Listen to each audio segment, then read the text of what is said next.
Bonjour tout le monde, je suis ravie de vous retrouver pour une 5e semaine consécutive avec la Maison spirituelle des Pères Trinitaires. Alors, je vous souhaite à tous la bienvenue. Ça me fait plaisir pour cette 5e capsule, en fait, qui a pour thématique « Je rêve d'un monde », 3 petits points. Je vais vous en reparler dans quelques instants. Alors, je me présente brièvement, Ève Gauthier. Je suis auteure, en fait. J'ai la chance d'œuvrer en développement personnel. Je suis animatrice d'ateliers, conférences et puis j'ai aussi à cœur d'accompagner vraiment des gens. Donc, à émerger de leur souffrance, à renaître à qui ils sont véritablement avec beaucoup d'humilité à titre de guide. Alors voilà, donc cette thématique m'interpelle particulièrement, puis c'est sûr que ça apporte toujours une introspection, une réflexion aussi sur m'ouvrir sur mon monde. De quoi est-ce que je peux rêver, de quoi est-ce que nous pouvons rêver collectivement pour ce beau monde, parce que je le trouve beau, notre monde.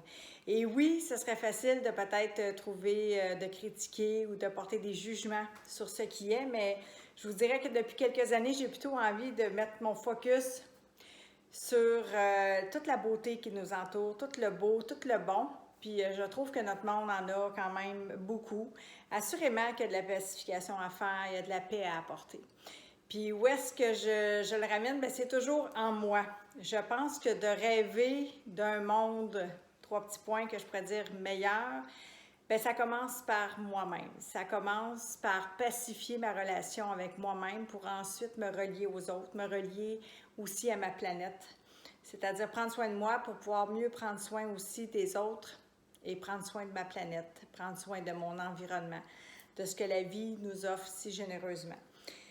Rêver d'un monde, puis je dis 3 petits points, je dis meilleur, mais bon, c'est souvent un peu une utopie ou une illusion qu'on voudrait avoir un monde plutôt parfait. Je pense que dans l'imperfection, il y a beaucoup de perfection et il y a beaucoup de beauté.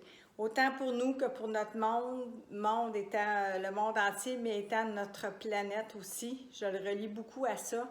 Puis c'est un peu ce que j'avais envie de partager, mais de nous inviter aussi, à titre d'humain, à réfléchir justement sur cette thématique-là, puis de quoi on rêve. Bien, si j'ai envie de paix, si j'ai envie de me relier aux autres, d'avoir des relations plus saines, plus simples même, j'oserais dire, d'avoir de la connexion aussi, hein? D'avoir des relations légères, mais d'être capable aussi d'avoir des communications, des conversations profondes aussi, de pouvoir remettre en question ce qui est, d'oser des fois même ébranler un peu des vieilles croyances, des vieux systèmes qui sont mis en place, que je ne dis pas qu'il n'y a pas du bon dans les vieux systèmes, mais d'aller aussi vers un renouveau, hein, parce que moi, c'est beaucoup mathématique, renaître, puis pour renaître, pour laisser place à un renouveau, bien, on doit laisser aller aussi de l'ancien, on doit lâcher prise, hein? Souvent on va utiliser ce terme-là.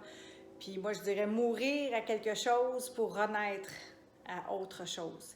Alors pour moi cette thématique-là de rêve aussi, je trouve ça important puisqu'on vient chercher l'aspect créateur, le vivant en soi aussi, toute cette créativité-là pour mettre la main à la pâte, l'épaule à la roue, s'unir, s'entraider, se mobiliser en tant que société, en tant qu'individu, mais pour pouvoir changer des choses ou en tout cas améliorer des choses.